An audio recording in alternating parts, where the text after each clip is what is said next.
जिसने कल धूम मचाया था बाजार में और लगभग 10% के आसपास तक की तेजी दोनों शेयरों में बनी थी। लेकिन आज भी अगर आप देखेंगे ऑयल इंडिया करीब करीब 4.5% ऊपर आपको ये नजर आएगा और इसमें भी क्रूड वाला ही इंपैक्ट है।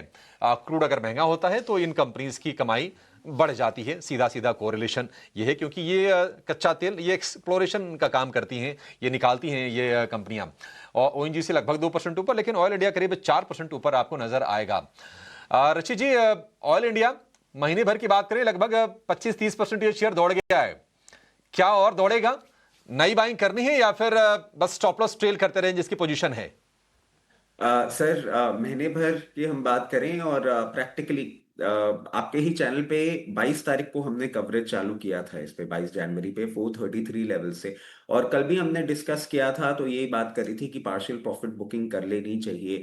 अब जिस तरीके से पोजीशन है और जिन लोगों ने कल पार्शियल प्रॉफिट बुकिंग कर ली है, रिमेनिंग पोजीशन जो आप कैरी फॉरवर्ड कर रहे हैं, एक स्टॉप लॉस इंपॉर्टेंट बन जाता है आपके लिए।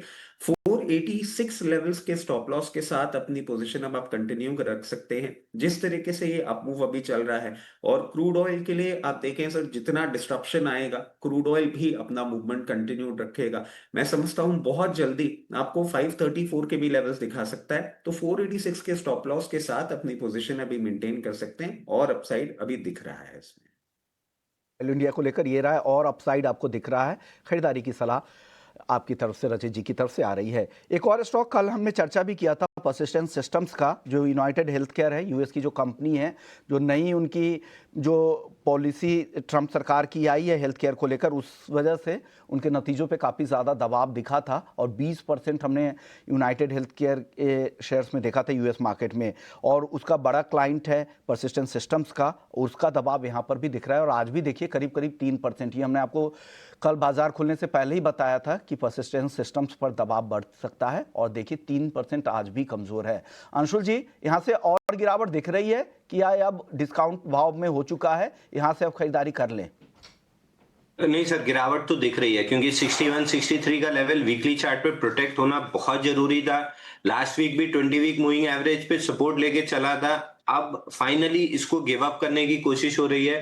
हालांकि लास्ट सपोर्ट 6005 रुपए पे बचा है, जो लास्ट वीक का लो भी है और 20 वीक मूविंग एवरेज है। जैसे ही 6005 के नीचे टिकना स्टार्ट करेगा, एक गैप छूटा हुआ है 5850 पे, पहले उसको फिल करने जाएगा। और फिर एक बड़ा गैप छूटा हुआ है 5444 पे, उसको फिल करने जाएगा। तो स्टॉक एक्सट्रीमली वीक लग रहा है।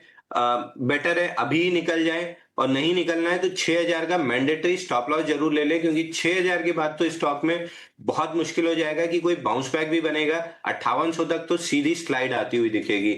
और सर, ओपनिंग ट्रेड 8250 में एनएमडीसी दिया था, 84 का टारगेट था, 83.75 का हाई बन गया है, 25 पैसा रह गया है, तो यहाँ भी प्रॉफिट बुक करके एग्जिट कर लेना चाहिए।